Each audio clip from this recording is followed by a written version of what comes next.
మీ పిల్లలు ఫారెన్లో చదవాలనేది మీ కల? మీ కలను నిజం చేసే ఏకైక సంస్థ విదేశ్ కన్సల్ట్స్.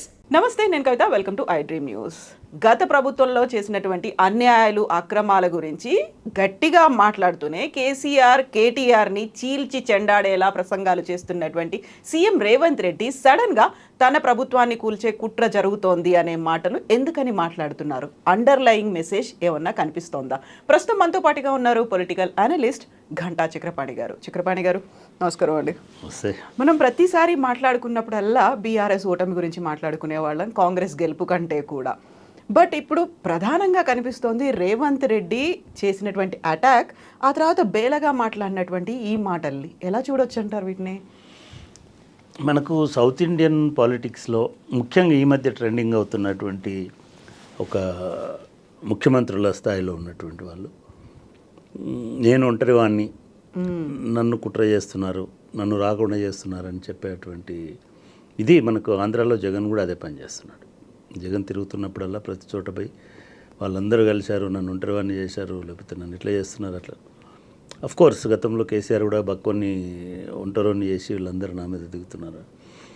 కానీ ఇది కొంతమందికి ఎవరైతే అంటే జనాలకు అట్లా తెలిసిన వాళ్ళు ఉన్నారో వాళ్ళకు అబ్బుతుంది, కానీ అతుకుతుంది. కానీ రేవంత్ రెడ్డి లాంటి పర్సనాలిటీ, రేవంత్ రెడ్డి లాంటి వ్యక్తిత్వము, రేవంత్ రెడ్డి లాంటి లీడర్షిప్ ఉన్నటువంటి వ్యక్తి ఎవరు ఊహించినట్టుగా సడన్గా పోయి నన్ను, నా వెనుక కుట్ర జరుగుతుంది, నన్ను ఏదో ఇబ్బంది పెడతారు, నన్ను పదవిలో ఉంచినట్టుగా లేరు అనే విధంగా మాట్లాడడం అనేటువంటిది నిజంగా కూడా చాలామందిని, ముఖ్యంగా కాంగ్రెస్ కార్యకర్తల్ని, కాంగ్రెస్ అభిమానులను కూడా కొంత ఆలోచింపజేసింది. అది కూడా పెద్ద గ్యాప్ అనేది లేకుండా ఇమ్మీడియట్గా మాట్లాడడం, ఇమ్మీడియట్గా ఆల్ ఆఫ్ ఎ సడన్ ఒక ప్రోగ్రాం పెట్టుకొని కొడంగల్ వెళ్ళినాడు.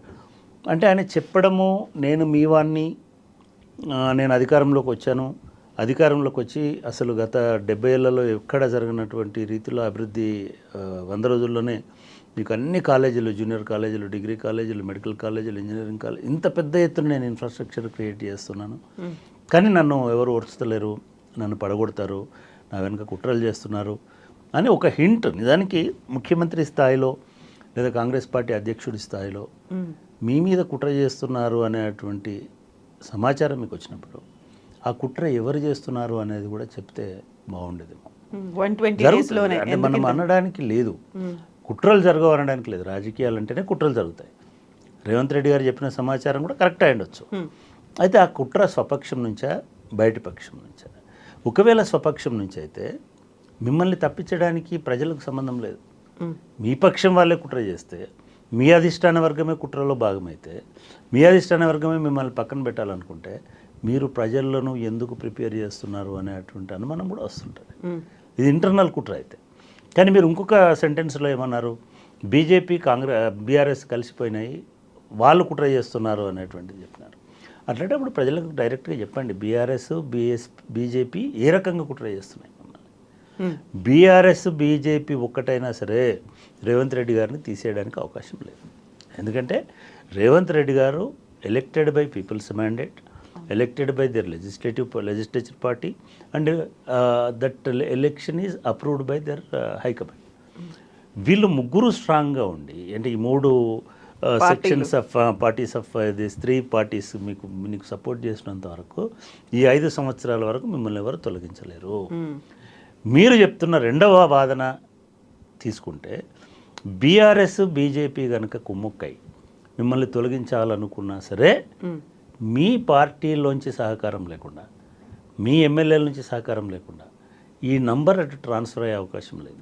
బీజేపీ, బీఆర్ఎస్ కలిసినా సరే వాళ్ళ మొత్తం సీట్లన్నీ కలిపి కూడా 40 సీట్లు అవుతలేవు. ఒకవేళ బీఆర్ఎస్, బీజేపీ కలుస్తాయి అనుకున్నా కూడా వీళ్ళందరూ కలిపి కూడా మీకు కావాల్సినటువంటి మెజారిటీకి సరిపోయేటువంటి అవకాశం లేదు. అందులో ముగ్గురు ఆల్రెడీ కాంగ్రెస్లో చేరిపోయారు. ఆల్రెడీ మీరు, అంటే నాకు ఈ లాజిక్ అర్థం కాల. బీఆర్ఎస్, బీజేపీ మాత్రమే మిమ్మల్ని ఓడించాలనుకుంటే బీఆర్ఎస్, బీజేపీ, ఎంఐఎం కలిసినా కూడా మీకు ఏమీ కాదు. ఎందుకంటే మీరు మొదటి గేటు తెరిచిన రోజే చెప్పారు, ఇప్పుడే ఒక గేటు తెరిచి వచ్చినా మొత్తం గేట్లు ఇంకా తెరవలేదు, మొత్తం గేట్లు తెరిస్తే ఎవడు మిగులడు. ఈ మాట మనం గత నెల రోజుల నుంచి వింటున్నాం. కానీ ఒక దానం నాగేంద్ర తప్ప గేట్లోంచి ఇప్పటికి వరకు బయటకు వచ్చిన వాళ్ళు ఎవరు లేరు. ఒక తెల్ల కడియం శ్రీహర్ సరే, తెల్లం వెంకట్రావు గేట్ ద్వారా రాలే ఆయన ముందే గేట్లోకి పోయినాడు. Tellam Venkatrao is personal, I mean ఒక రకంగా చెప్పాలని అనుకుంటే నామినీ ఆఫ్ పొంగులేటి శ్రీనివాసరెడ్డి. ఆయన అక్కడ గెలిచాడు. ఇక్కడ టికెట్ ఇచ్చేటువంటి అవకాశం లేదు, ఎందుకంటే అక్కడ పొడం వీరయ్య ఉన్నాడు కాబట్టి, పొడం వీరయ్య సీనియర్ కాంగ్రెస్ లీడర్ కాబట్టి ఆయనను తప్పిస్తే ఇబ్బంది అవుతుంది అనుకొని తెల్లం వెంకట్రావుకి ఇచ్చినారు. అక్కడ ఆటోమేటిక్గా తెలుసు ఎక్కడైతే నువ్వు గెలిచిరా అని చెప్పింది ఆయన. సో తెల్లం వెంకట్రావు ఏదో గేటు తీసుకొని ఆయన వెంబడి వేలాది మంది కార్యకర్తలతో వచ్చిండని అనుకోవడానికి వీల్లేదు. ఇప్పుడు వచ్చిన ఎవరు కూడా అట్లా రాలేదు. దానం నాగేందర్ కూడా ఏదో దానం నాగేందర్ గేటు మధ్యలో ఉన్నాడా, గేట్ అటు ఉన్నాడా ఇటు ఉన్నాడా ఎవరికి తెలియనటువంటి వాతావరణం ఏ పార్టీలో ఉన్నా కూడా.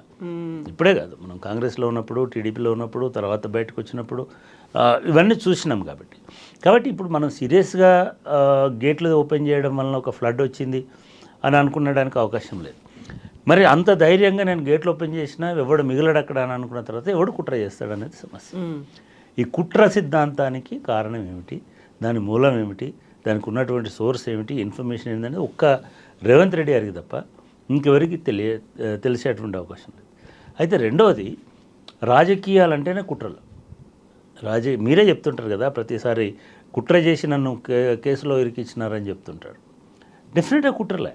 ఒక ఎమ్మెల్సీని కొనుక్కోవడం కుట్రనే, ఇంకొక ఎమ్మెల్యేని అమ్ముడుకున్న కుట్రనే. ఈ కుట్రలనేది ఆరితేరితేనే కదా మీరు ముఖ్యమంత్రిగా నిలబడగలుగుతారు ఇప్పుడున్న రాజకీయాలు. రాహుల్ గాంధీ చెప్తున్నాడు అరవింద్ కేజ్రీవాల్కి వ్యతిరేకంగా కుట్ర చేసి లోపలేసినారని. ఒక ముఖ్యమంత్రిని కుట్ర చేస్తున్నారు. సోరెన్ను కూడా అట్లనే తీసుకుపోయి ఛత్తీస్గఢ్, జార్ఖండ్ సీఎంని కూడా లోపలేసినారు. ఈ కుట్రలు అనేవి ప్రభుత్వ పరంగా రేపు గవర్నమెంట్ వచ్చిన తర్వాత కేంద్ర ప్రభుత్వ పరంగా జరిగేటువంటి అవకాశం ఉంటుంది.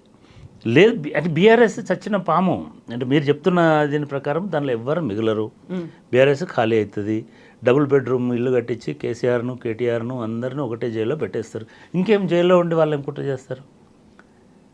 అంటే మీరు కుట్ర జరగకుండా ఉండడం కోసం వాళ్ళని జైల్లో పెడతారా, లేదా వాళ్ళు ఏమైనా నేరాలు చేసినారు కాబట్టి జైల్లో పెడతారా అనేది వాళ్ళే కుట్ర చేస్తున్నారు కాబట్టి జైల్లో పెడుతున్నారా? అంటే ఈ రాజకీయ కుట్రలకు జైలు ఉండవు. రాజకీయ కుట్రలు నిరంతరం జరుగుతూనే ఉంటాయి. నిరంతరం జరుగుతాయి, ప్రజల మద్దతుతో జరుగుతాయి. మీరు ఒకటి గమనించండి, నేను ముందు మనం చెప్పినట్టుగా మీకు ఎమ్మెల్యేల బలము విశ్వసనీయత తగ్గితే తప్ప మీ మీద ఎవరు కుట్ర చేయడానికి వీల్లేదు. అలాంటి పరిస్థితి ఉందా? ఇప్పటి వరకు అయితే అలాంటి పరిస్థితి లేదు ఇప్పుడున్నటువంటి పరిస్థితులలో. ఎందుకంటే వీళ్ళకు ఉన్నటువంటి స్థానాలలో దాదాపుగా 45-50 స్థానాలలో కొత్త వాళ్ళు ఎన్నికైనారు.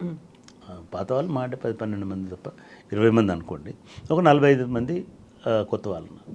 ఈ 45 మంది కొత్త వాళ్ళలో కూడా దాదాపు 40-42 మంది పూర్తిగా రేవంత్ రెడ్డికి విధేయులుగా ఉన్నటువంటి వాళ్ళే ఉన్నారు. మీరు నల్గొండ లాంటి ఎగ్జాంపుల్ తీసుకోండి. నల్గొండ అనేది పూర్తి ఫ్యాక్షన్ రిడన్ డిస్ట్రిక్ట్. 5 సీనియర్ లీడర్లు కాంగ్రెస్ వాళ్ళు ఉంటే 11 మంది 12 మంది ఎమ్మెల్యేలు, తలా 2 ఎమ్మెల్యేలు ఉన్నారు. దానిలో దానిలో భువనగిరి ఎమ్మెల్యే కాదు, భువనగిరి అనిల్ కుమార్ రెడ్డి గారు ఉన్నారు. అనిల్ కుమార్ రెడ్డి గారిని రేవంత్ రెడ్డి స్వయంగా తీసుకొచ్చి పెట్టినాడు. ఆయన ఇంటికి పోయి ఆయన బీఆర్ఎస్లో చేరితే మళ్ళీ పట్టుకొచ్చి ఆయనకు టికెట్ ఇచ్చి ఎవరికి చెక్ పెట్టినాడు? అక్కడ కోమటిరెడ్డి బ్రదర్స్కి చెక్ పెట్టినాడు. ఆయన ఇప్పుడు పొమ్మన్న పంపించినా వెళ్ళాడు, ఏదో కుట్రలో భాగంగా ఉండడు. అట్లనే బీర్లాయలే లాంటి వాళ్ళు ఉన్నారు. లేదా మీరు మహబూబ్ నగర్ వచ్చినా కూడా ఇప్పుడు గెలిచిన వాళ్ళందరూ కొత్త వాళ్ళే గెలిచినారు. ఈవెన్ కరీంనగర్లో ఒక పొన్నం ప్రభాకర్ తప్ప మనకుండరు ఎమ్మెల్యే అయినా, ధర్మపురి ఎమ్మెల్యే అయినా, రామగుండం ఎమ్మెల్యే అయినా, పెద్దపల్లి అందరూ నీ వర్గమే గెలిచింది. అంటే రేవంత్ రెడ్డి వర్గమే గెలిచినారు. వాళ్ళందరూ కూడా విధేయులుగా లేదా గొప్ప స్ట్రాంగ్ ఫోర్స్ లాగా ఉండేటువంటి ఇట్లా రాష్ట్రం అంతటా గెలిచినటువంటి వాళ్ళలో ఒక 40 మంది స్వయంగా రేవంత్ రెడ్డికి వ్యక్తిగతంగా దేనికైనా సిద్ధంగా ఉండేటువంటి వాళ్ళు ఉన్నారు. కాబట్టి కాంగ్రెస్ పార్టీ ఇంతటి ప్రజాదరణ ఉన్నటువంటి నాయకుడిని వదులుకుంటుందని అనుకోవడానికి వీల్లేదు. అట్లా ఆయనను చీల్చేటువంటి అవకాశం లేదు.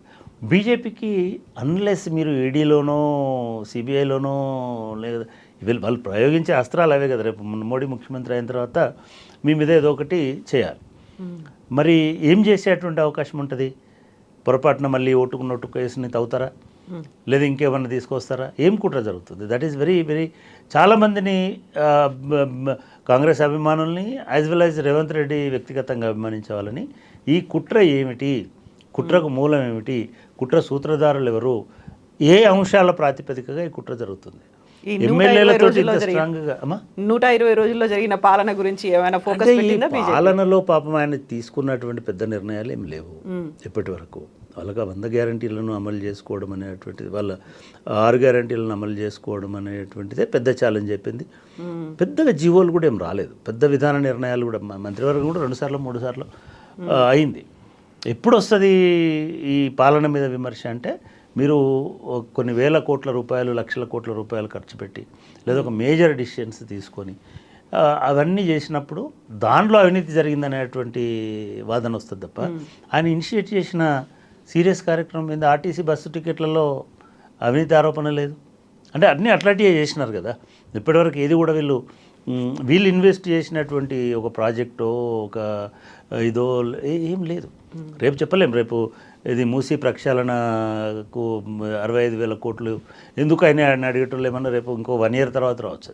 But as of now there is no allegation against Revanth Reddy's government, అది క్లియర్. రెండవది, మీకు అలిగేషన్స్ లేనప్పుడు విచారణ ఎక్కడ ఉంటుంది? విచారణకు మీరు భయపడాల్సిన అవసరం ఏముంటుంది?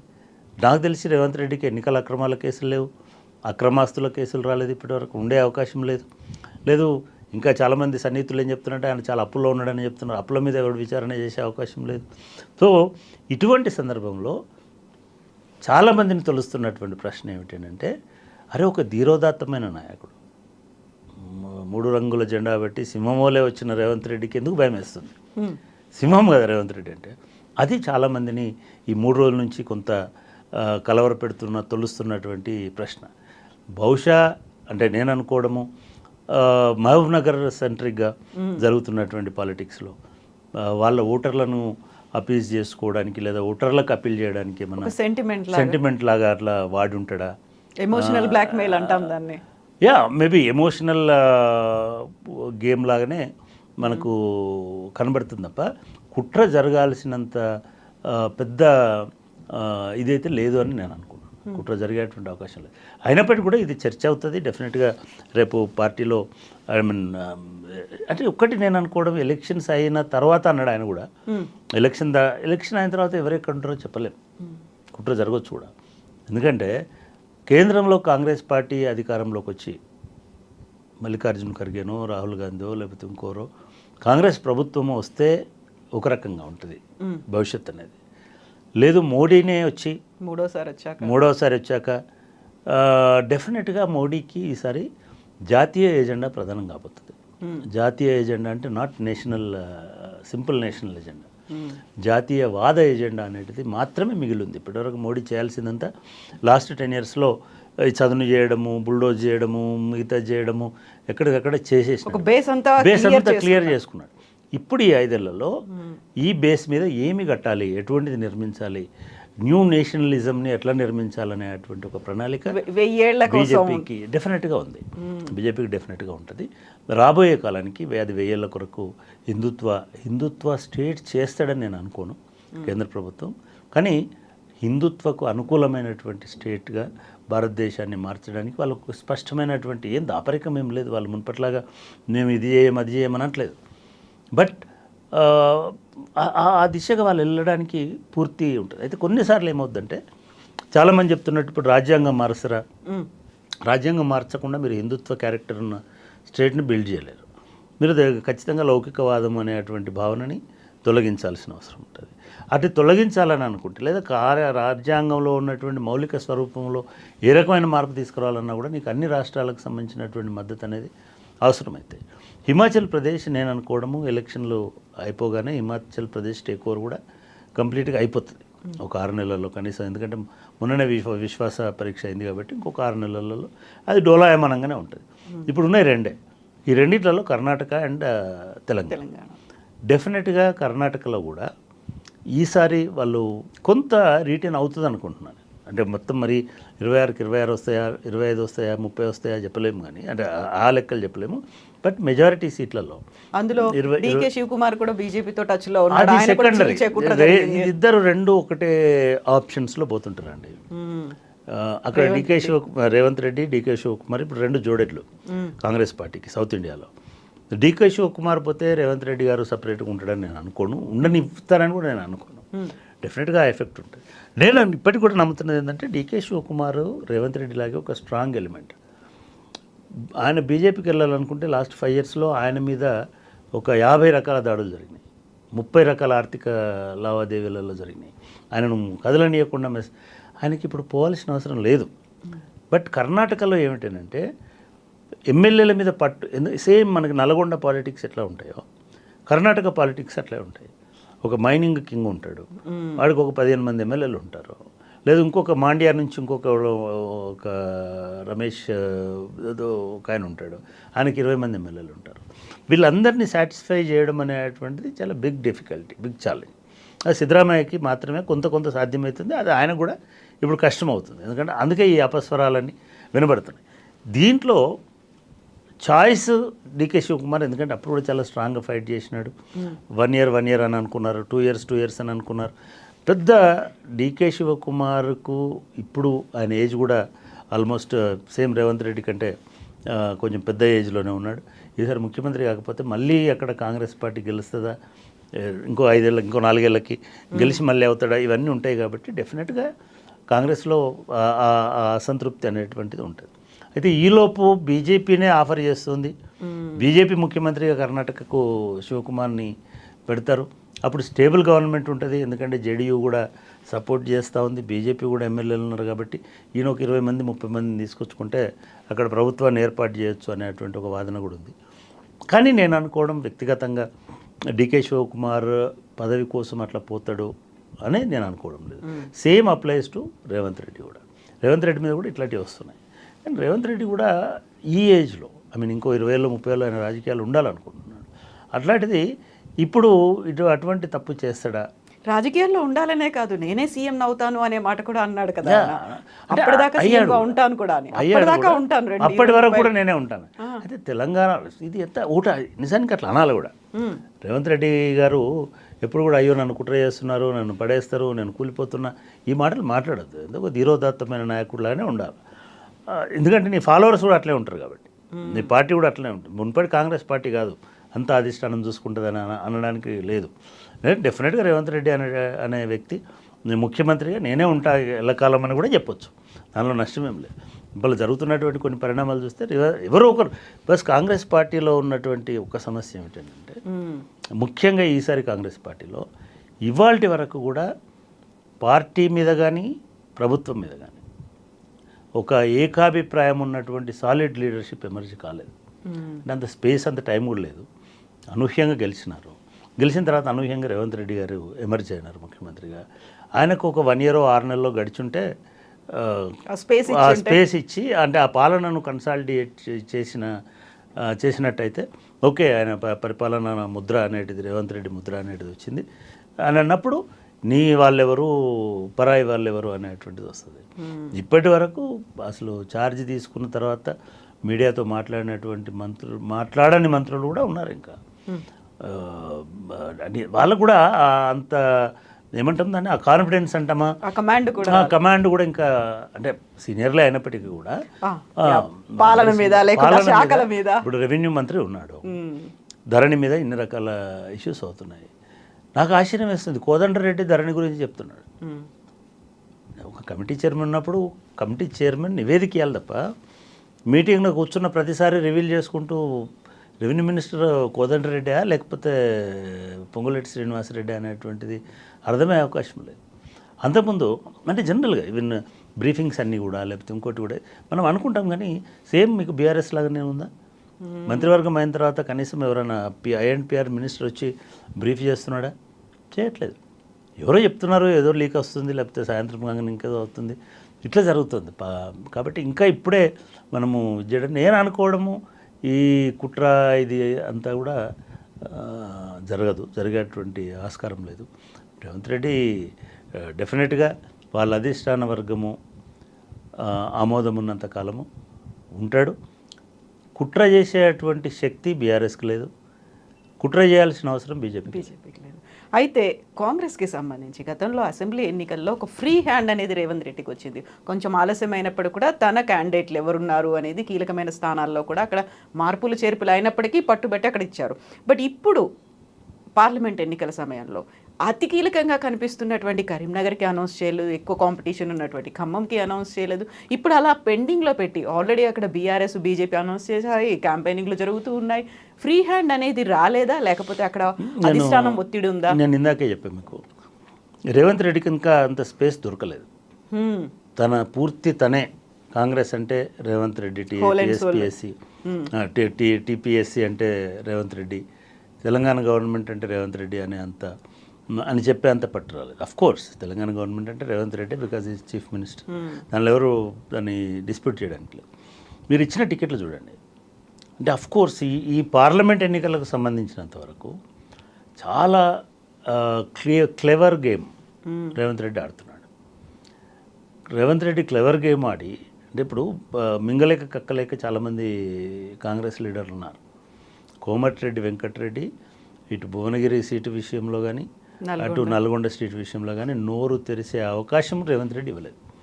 తనకు పూర్తి నమ్మకస్తులైన ఇద్దరిని అక్కడ పెట్టేసినాడు.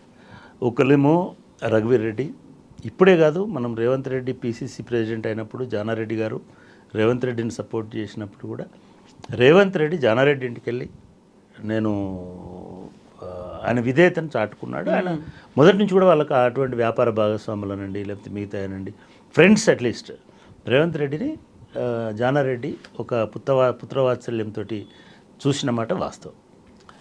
జానారెడ్డి ఒక 2 సీట్లు 3 సీట్లు నల్గొండలో ఆయన ప్రభావం ఉంటుంది. మొన్న కూడా ఆయన ఒక కొడుక్కి ఒక సీట్ ఇప్పించుకున్నాడు, ఇంకో ఫ్రెండ్కి ఇంకొక సీట్ ఇప్పించుకున్నాడు, ఫైన్. అట్లనే ఉత్తమ్ కుమార్ రెడ్డి ఆయన వైఫ్ చెరొక సీటు 2 సీట్లు వాళ్ళు పంచుకున్నారు. ఇంకొక 3 సీట్లు కోమటిరెడ్డి వెంకటరెడ్డి బ్రదర్స్ పంచుకున్నారు. ఇంకొక సీటు 2 సీట్లు దామోదర్ రెడ్డి తీసుకున్నాడు. ఒకటి మిర్యాలగూడ సూర్యాపేట ఉండొచ్చు, ఇంకోటి నగరికల్ మన గాదర్ కిషోర్ తుంగతుర్తి ఉండొచ్చు. నిజానికి తుంగతుర్తి సీటు అద్దంకి దయాగారు ఇప్పుడు ఈ మొత్తంలో ఒక సైలెంట్ స్పెక్టేటర్ కాదు, ఒక కార్డ్ అవుతున్నాడు. అది ఏం కార్డ్ అవుతాడో చివరికి జోకర్ అవుతాడా ట్రంప్ కార్డ్ అవుతాడా తెలియదు, కానీ మనకు ఆ పరిభాష ఎక్కువ రాదు. బట్ ప్రతి ఒక్కళ్ళు ఆయనను అడ్డం పెట్టి ఆయనను చెక్ చేసి ఆయనను చూపించి మొత్తం గాంబ్లింగ్ అంతా నల్గొండ రాజకీయాల్లో. అంటే ఇప్పుడు ఈ 5 రెడ్డి నాయకత్వంలో ఉన్న ఈ 5 తోడు అద్దంకి దయాకర్ అనే కార్డుని ఒక బేరానికి ఉపయోగపడుతున్నాడు. ఆయన ఈ విధానం అనుకుంటే అది ఇవాళ ఏం చేసినాడు, ఈయన ఈ సామల కిరణ్ కుమార్ రెడ్డి అనేట ఆయనని తీసుకెళ్ళి అక్కడ తన సొంత ఫ్రెండ్ని ఇప్పుడు నల్గొండలో భువనగిరిలో పెట్టినాడు. సో ఈ రకంగా రేపు భువనగిరి రాజకీయాలలో కొంత రేవంత్ రెడ్డి వర్గం అనేటువంటిది ఒకటి రావడానికి ఆస్కారం ఉంటుంది. కానీ అన్ని చోట్ల చేయలేక ఇప్పుడు ఇలా కరీంనగర్లో జరుగుతున్న ప్రాబ్లం కూడా అదే. కరీంనగర్లో ఆయనకు ఇంట్రెస్ట్ ఉన్నది, అక్కడ విశ్వనాథ్ రెడ్డి గారి అబ్బాయి ఎమ్మెల్యేగా ఉన్న హుస్నాబాద్ ఎమ్మెల్యేగా ఉండే ఆయనను పెట్టాలనేటువంటి ఆలోచనలో ఆయనని మూవ్ చేసినారు. కానీ పొన్నం ప్రభాకర్ మిగతా ఎమ్మెల్యేలందరూ ఆయన కాకుండా రాజేందర్ రావు అనే ఇంకొక పేరుని వాళ్ళు ప్రపోజ్ చేసినారు. ఈ ప్రపోజల్ ఢిల్లీలో అట్లా పెండింగ్లో ఉన్నది. ఖమ్మం విషయానికి వచ్చినప్పుడు కూడా పొంగులేటి శ్రీనివాసరెడ్డి ఆయన ఇంతసేపు ఆయన ఇప్పుడు కాంగ్రెస్ పార్టీలో ఎట్లయిందంటే ఆయన ఒక కాంట్రాక్టర్ అయిపోయినాడు. ఈ జిల్లా నాకు అప్పచెప్పండి, ఈ పార్లమెంట్ నాకు అప్పచెప్పండి, మా కొడుకునో మా తమ్ముని కొడుకునో ఇంకోళ్ళనో పెట్టుకుంటాను నేను. దీనికి నేను అనుకోవడము, దీనికి స్ట్రాంగ్ కౌంటర్ పెడుతుంది ఎవరు? బట్టి విక్రమార్కకు ఆయన భార్యను ఎంపీ చేయాలి, అధికారం ఇట్లా పెట్టుకోవాలనే కోరిక ఉందో లేదో నాకు తెలియదు. కానీ 100% బట్టి విక్రమార్క కాంగ్రెస్ పార్టీకి అధిష్టానానికి విధేయుడైనటువంటి వ్యక్తి. ఆయన ఒక డిప్యూటీ చీఫ్ మినిస్టర్ స్థానంలో ఉన్నటువంటి వ్యక్తి, రేపు చీఫ్ మినిస్టర్ కావాలని కోరుకుంటున్నటువంటి వ్యక్తి. ఇటువంటి టైంలో ఆల్ ఆఫ్ ఎ సడన్ అంటే మీరు అధిష్టాన వర్గమే అనుకుంటే వీళ్ళు ఎవ్వరు ప్రపోజల్ చేయక్కర్లేదు, వీళ్ళు ఇంత పట్టుపట్టక్కర్లేదు, 100 ర్యాలీలతోటి కార్లు వేసుకుని ర్యాలీలు చేయక్కర్లేదు, బల ప్రదర్శన చేయక్కర్లేదు. అధిష్టానం ఇంట్లో కూర్చుంటే టికెట్ ఎట్లా మనకి వంశీచంద్రెడ్డికి ఇవ్వలేదా అధిష్టానం? టక్కన అనౌన్స్ చేసేసినారు కదా. సో రేవంత్ రెడ్డి ఇప్పుడు మహబూబ్ నగర్, నల్గొండ, ఖమ్మంలో ఎంటర్ కాలేకపోయినాడు, కరీంనగర్లో ఎంటర్ కాలేకపోయింది. ఎందుకంటే కంప్లీట్ అధిష్టాన వర్గమే పెద్దపల్లి సీట్ని చూసుకుంది కాబట్టి ఇంకా ఆదిలాబాద్లో కూడా పూర్తిగా ఆయనకి పట్టు రాలేదు.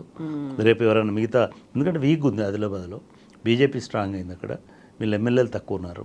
ఉన్న ఎమ్మెల్యేలలో ఇద్దరు వివేక్ వెంకటస్వామి కొడుకులే ఉన్నారు అక్కడ. కాబట్టి ఇంకా ఆయన అక్కడ పూర్తి దృష్టి పెట్టలేదు. ఇప్పుడు మెదక్ మీద మొన్న మెదక్ రంగారెడ్డి మీద పట్టు సాధించాలి. అక్కడ కూడా పట్టు ఇప్పుడు మన రేవంత్ రెడ్డిని అంత బేలగా ఉన్నాడని అనుకుంటున్నాం.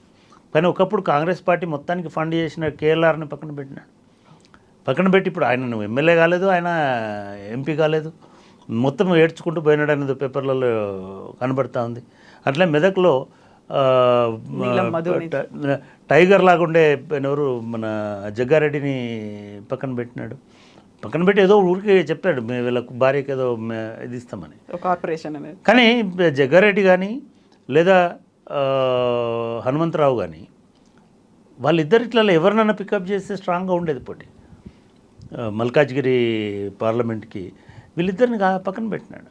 వీళ్ళిద్దరిని పక్కన పెట్టేసి ఒక కొత్త నీలం మధు అనేటువంటి క్యాండిడేట్ని పెట్టినాడు. దీనివల్ల ఏమవుతుంది, డెఫినెట్గా అక్కడ బీజేపీకి కొంత ఎడ్జ్ వచ్చే అవకాశం ఉంటుంది. ముగ్గురు స్ట్రాంగ్గా ఉంటే, ఇప్పుడు హనుమంతరావు కానీ లేకపోతే జగ్గారెడ్డి కానీ ఉంటే కాంగ్రెస్ పార్టీకి ఓట్లు పెరిగే అవకాశం ఉంటుంది. కాంగ్రెస్ పార్టీ బీజేపీ రెండు వ్యతిరేక ఓట్లను కనుక చీల్చుకుంటే బీఆర్ఎస్ క్యాండిడేట్, ఎందుకంటే గజ్వేల్ ఉంది, అక్కడ సిద్దిపేట ఉంది, లేదా మెదక్ ఉంది, అంటే 3 స్థానాలు ఉన్నట్టున్నాయి. మెదక్ కాదు, రామలింగారెడ్డి కాన్స్టిట్యున్సీ దుబ్బాక ఉంది. ఈ 3 బీజేపీ బీఆర్ఎస్ చేతిలో ఉన్నాయి. సో అంటే బీఆర్ఎస్కు సహజంగానే మెదక్ అనేది ఒక గుండెకాయ లాంటిది. సో ఇక్కడ వీళ్ళు స్ట్రాంగ్ కావాలనుకుంటే వీళ్ళ ప్రత్యర్థి స్ట్రాంగ్ అయినా పర్వాలేదు కానీ వీళ్ళు వీక్ చేయొచ్చు అనేటువంటి వ్యూహం కనబడతాం. అది ఎంతవరకు కరెక్టు, వాళ్ళు నిరాకరించినరా, వీళ్ళు పోటీ చేయమన్నారా, అది వేరు.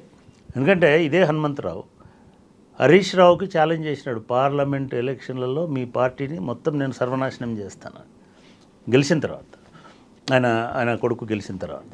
సో మైనంపల్లి హనుమంతరావు ఆయన బెటర్ ఛాయిస్ అయి ఉండేవాడేమో కాంగ్రెస్ పార్టీకి, లేదా జగ్గారెడ్డి బెటర్ క్యాండిడేట్ అయ్యండి. మనకి ఇంకా తెలియదు, ఇంకా చాలామంది ఉండొచ్చు కాంగ్రెస్ పార్టీలో ఉన్న సీనియర్స్ ఉన్నారు అక్కడ కూడా, ఫైన్. బట్ అక్కడ అదొక తన పట్టు పెంచుకోవడానికి ఇప్పుడు ఒక ప్రయత్నం అయితే చేస్తున్నాడు. అట్లాగే అసలు చేవెళ్ళ కాన్స్టిట్యున్సీ ఉంది, మహేందర్ రెడ్డిని చేవెళ్ళ నుంచి అయిపోయేది. చేవెళ్ళలోనే మహేందర్ రెడ్డిని వాళ్ళ వైఫ్ని సునీత మహేందర్ రెడ్డి గారిని చేవెళ్ళలో పెడితే అయిపోయింది. రంజిత్ రెడ్డిని అటు తీసుకెళ్ళి చేవెళ్ళను ఇటు తీసుకొచ్చి మళ్ళీ ఈ 4-5 కాన్స్టిట్యున్సీస్లో ఒకటి రేవంత్ రెడ్డి తన మనుషులు, తన బలగం లేదా తన పట్టు ఉండాలని అనుకోవడంలో తప్పలేదు. కానీ దీనివల్ల భారతీయ జనతా పార్టీకి లాభం చేకూరేటువంటి సంకేతాలు కనబడుతున్నాయని కాంగ్రెస్ వాళ్ళు అంటున్నారు. సైలెంట్గా ఉన్నా స్ట్రాంగ్గా కనిపిస్తుంది. ఇప్పుడు మీరు మల్కాజిగిరి తీసుకోండి, 3 సర్వేలు వచ్చినాయి ఈ మధ్య. ఈ 3 సర్వేలో కూడా మల్కాజిగిరిలో ఈటెల రాజేందర్ గెలుస్తున్నాడు. దానిలో రేవంత్ రెడ్డి గారి ప్రభుత్వం ఏర్పడుతుందని చెప్పిన ఒకే ఒక్క సర్వే ఏజెన్సీ జన్లోక్ పోల్ 63 సీట్లు వస్తాయా 65 సీట్లు వస్తాయని వాళ్ళు ఇచ్చారు. వాళ్ళ ట్విట్టర్ హ్యాండ్లో కూడా దీన్ని పిన్ చేసి మరీ పెట్టుకున్నారు, తెలంగాణ రిజల్ట్స్ మేము అక్యురేట్గా ఇచ్చామని. అదే సర్వే సంస్థ, ఆశ్చర్యపోతారు మీరు, ఇప్పుడు చెప్పిన వాటితో పాటు పాత 3 కాన్స్టిట్యున్సీస్ 4 కాన్స్టిట్యున్సీస్ ఆదిలాబాద్, నిజామాబాద్, కరీంనగర్, సికింద్రాబాద్, ఈ 4 ప్లస్ చేవెళ్ళ, మహబూబ్ నగర్, చేవెళ్ళ, మల్కాజ్గిరి, మెదక్, వీటిని కూడా బీజేపీ ఖాతాలో. ఈవెన్ మొన్నటి లేటెస్ట్గా చేసిన సర్వేలో భువనగిరి కూడా ఎడ్జ్ ఉంది బీజేపీకి అని చెప్పేటువంటి ప్రయత్నం. అంటే 9 ఉన్నాయి, ఇప్పటికి 9 అయినాయి. ఇలా హైదరాబాద్లో ఒక గేమ్ షో నడుస్తుంది, టిక్ టాక్ షోలాగా. హైదరాబాద్లో కూడా రేపు ఎమర్జ్ అయిందనుకోండి 10. ఇదే సంస్థ ఫిబ్రవరిలో సర్వే చేసింది, ఇది ఏప్రిల్లో చేసిన సర్వే, ఫిబ్రవరిలో ఒక సర్వే చేసింది. ఫిబ్రవరిలో కాంగ్రెస్కి 10 వస్తాయని చెప్పింది, 10 to 12 వస్తాయని చెప్పింది, బీజేపీకి 4 to 5 అని చెప్పింది. అంటే ఒక 1 మంత్లో 1.5 మంత్లో బీజేపీ తన బలాన్ని రివర్స్ చేసుకోగలిగింది, డబుల్ చేసుకోగలిగింది.